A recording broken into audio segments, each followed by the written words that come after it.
Hallo und herzlich willkommen zu einem neuen Let's Build a Computer. Das letzte ist ja doch schon ein bisschen her.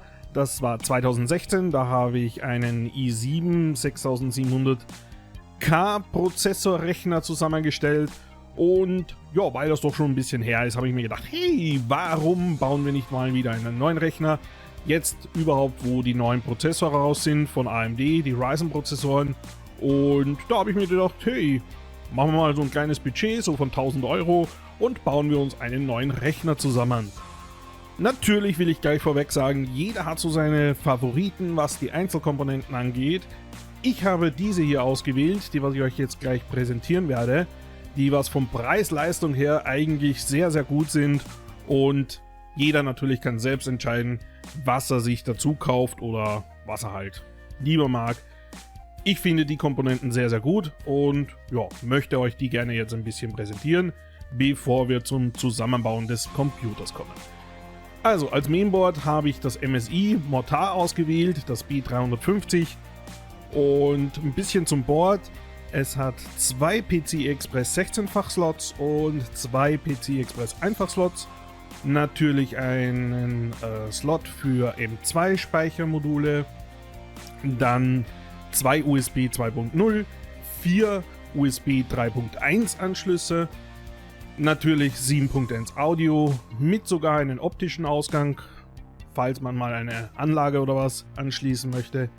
Ja, das wäre erstmal das Mainboard. So viel gibt es dazu eigentlich gar nicht zu sagen. Das meiste werden wir eh sehen, wenn wir es zusammenbauen. Und ja, dann würde ich sagen, kommen wir zur Grafikkarte. Bei der Grafikkarte habe ich mich entschieden für die KFA 2, der GeForce GTX 1060. Es war auch die Überlegung, ob ich nicht doch eine 1070 reinstecken möchte. Aber dann hätte ich an ein paar Komponenten sparen müssen, wie zum Beispiel die Arbeitsspeicher. Da habe ich eben jetzt 16 GB statt 8 GB. Und das ist eine Overclock-Variante mit einem sehr, sehr guten Custom-Kühler. Also den hört man fast kaum. Und ja, hat zwar ein paar Anschlüsse weniger, als man sonst so kennt. Es hat einen DVI-Anschluss, einen DVI-D-Anschluss, einen HDMI-Anschluss und einen DisplayPort-Anschluss. Also das heißt insgesamt nur 3 Anschlüsse. Aber ich würde mal sagen, für normale Anwendungen reicht das vollkommen aus. Jo, das war die Grafikkarte und ich würde sagen, als nächstes kommen wir zum Herzstück. Ja, und hier haben wir eben schon den AMD Ryzen Prozessor, den 1600X, weil, ja, wie eigentlich bei fast allen Komponenten, ich da eigentlich das Preis-Leistungs-Verhältnis echt sehr gut finde. Und ein 6-Kern-Prozessor mit 3,4 GHz mit Übertaktung von 3,6 GHz, würde ich sagen, reicht vollkommen aus für die derzeitigen Spiele. Und man könnte ihn noch aufrüsten, also übertakten. Wir haben ja auch eine relativ gute Kühlung dabei. Das heißt, die Möglichkeit ist es auf jeden Fall gegeben. Und ja, für den Preis würde ich sagen, reicht er vollkommen aus. Ja, und als nächstes haben wir hier die Arbeitsspeicher. Ich habe mich entschlossen für die G-Skill, die High Performance. Und zwar für ein Kit zu je 8 GB der Riegel. Das heißt insgesamt 16 GB. Und ja, da würde ich sagen, hat man auf jeden Fall genügend Reserven. Und ja, mehr gibt es eigentlich dazu gar nicht zu sagen. Es sind natürlich DDR4 und ja. Ja, und schon geht es weiter mit dem Hauptspeicher des ganzen Systems, und zwar ein M2 Speichermodul von Western Digital Black mit 256 GB Speicher, wo hauptsächlich eigentlich nur das Windows 10 drüber läuft und so gegebenenfalls ein paar Arbeitsprogramme. Und ja, das reicht auf jeden Fall vollkommen aus.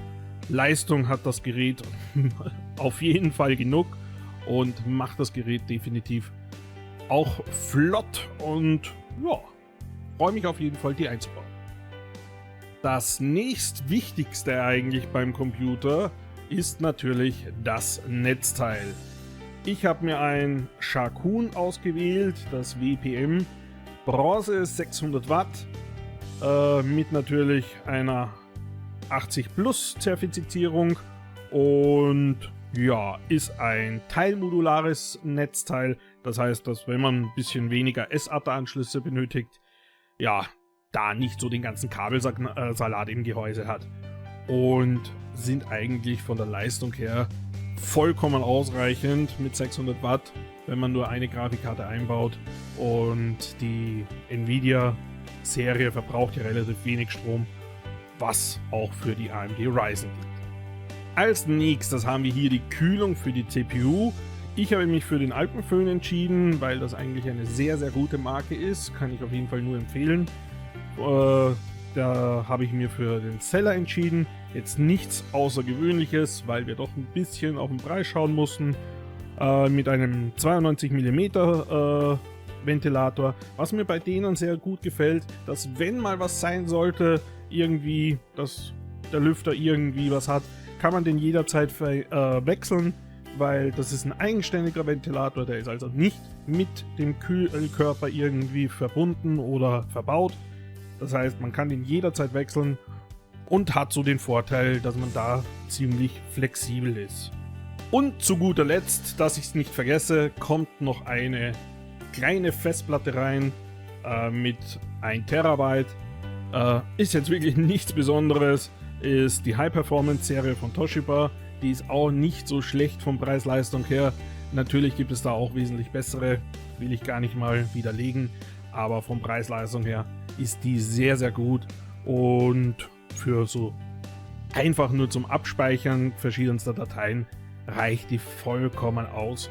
Und ja, die kommt auch mit rein. Ja, das war's eigentlich auch schon. Und das Gehäuse passt leider hier nicht rein. Da zeige ich euch gerne noch ein Bild. Und ja, da kommt das Ganze rein. Und ja, das war's aber auch schon von der Seite aus. Ich würde sagen, ich werde mich jetzt dazu begeben, dieses Gerät mal zusammenzubauen. Da werde ich nicht allzu viel reden. Da werde ich nur so einen kleinen Zusammenschnitt machen. Und ja, hoffe, es gefällt euch. Like a diamond, you alone.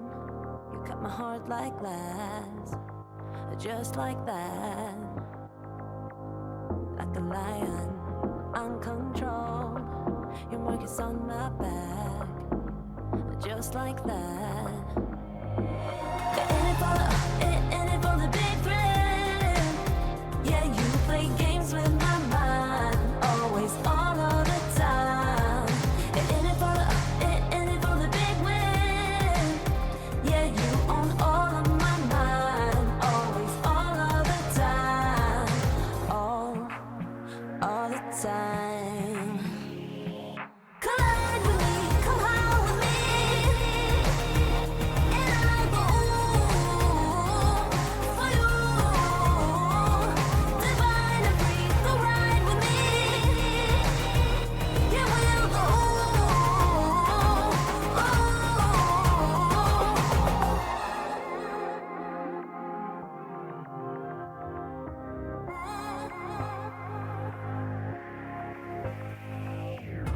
Let the firing lose control. We like to burn out fast. We're hot like that. Like a diamond, you alone. You cut my heart like glass, just like that. Collide with me, come high with me, and I'll go for you. Divine and free, go ride with me. Yeah, we'll go.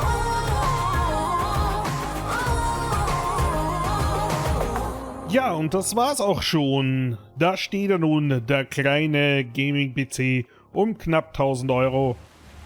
Und weil es sich ein paar Leute gewünscht haben, zeige ich euch jetzt noch ein paar Benchmark-Tests von den Spielen Far Cry Primal, Ghost Recon Wildlands, Rise of the Tomb Raider und Batman Arkham Knight. Alle in den Einstellungen sehr hoch und ja, viel Spaß.